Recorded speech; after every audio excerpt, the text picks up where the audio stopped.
Hi guys. आज की video में मैं आपको बैकएंड का वर्कफ्लो समझाऊंगा कि बैकएंड कैसे काम करता है। ठीक है। बेसिकली बैकएंड में क्या होता है, एक मेन फाइल होती है server.js से, जहाँ से इसको हम एंट्री पॉइंट भी कह सकते हैं कि एंट्री पॉइंट होता है। और जो हमारा बैकएंड वर्क करता है ना, वो MVC मेथड पे वर्क करता है। तो सपोज़ सबसे पहले आप server.js बना दोगे, दैट मीन्स आप अपना सर्वर स्टार्ट कर दोगे। ठीक। उसके बाद सर्वर क्या करेगा, सर्वर यूज़ करेगा राउट को। इस तरीके के राउट्स होते हैं ना कि किस पर्टिकुलर पेज पे क्या क्या हमें दिखाना है। फिर हम राउट्स बनाते हैं, देन हम कंट्रोलर यूज़ कर। अब क्या होता है कि जब सर्वर यूज़ करेगा राउट को, तो फिर हमें राउट्स बनाने पड़ेंगे, फिर हम राउट्स बनाएंगे। उसके बाद कंट्रोलर करेगा राउट्स को यूज़, क्योंकि कंट्रोलर क्या करता है, हैंडल्स करता है लॉजिक को और डाटाबेस से इंटरेक्ट करता है कंट्रोलर। तो ये एक फोल्डर होता है। Fifth, controller interact with database. तो कंट्रोलर किससे इंटरेक्ट करता है, डाटाबेस से।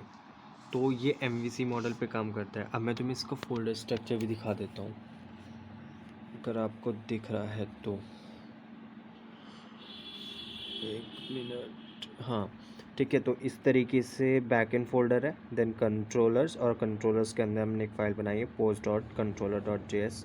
ये मॉडल एक फ़ोल्डर है जिसमें डाटाबेस डिफाइन होगा। ये राउट्स हमारे हो गए।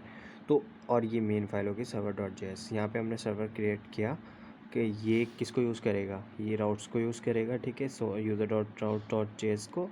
और अब ये हमारा राउट्स जो होगा, कंट्रोलर यूज़ करेगा इन वाले राउट्स को।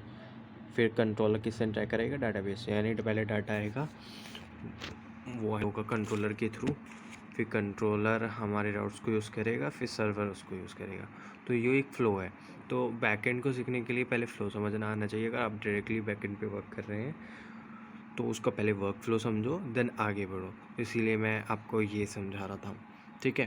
तो आगे की चीज़ें मैं अभी कवर करता हूँ, और एक तरीके से और भी मैं तुम्हें समझा सकता हूँ कि बैकएंड में कंट्रोलर क्या होते हैं, एक तरीके से वेटर होते हैं। ये क्या करते हैं, इस रेस्टोरेंट में एक वेटर होता है ना, उस तरीके से ये हैंडलिंग करते हैं रिक्वेस्ट को और एग्जीक्यूट करते हैं जो एक्चुअल लॉजिक होता है। ठीक। अब राउट क्या होता है, डिफ़ाइन होता है URL एंड पॉइंट। राउट्स में हमारा डिफ़ाइन होता है एंड पॉइंट, किसी भी URL का मॉडल डिफ़ाइन करता है स्कीमा। ठीक है। जिस पे हम जिस डाटाबेस में हमें काम करना है। अब एक होता है कॉन्फ़िगर, ये मैनेज करता है डाटाबेस को और एनवायरनमेंट सेटिंग को। फोल्डर स्ट्रक्चर मैंने आपको बता ही दिया है वहाँ पर।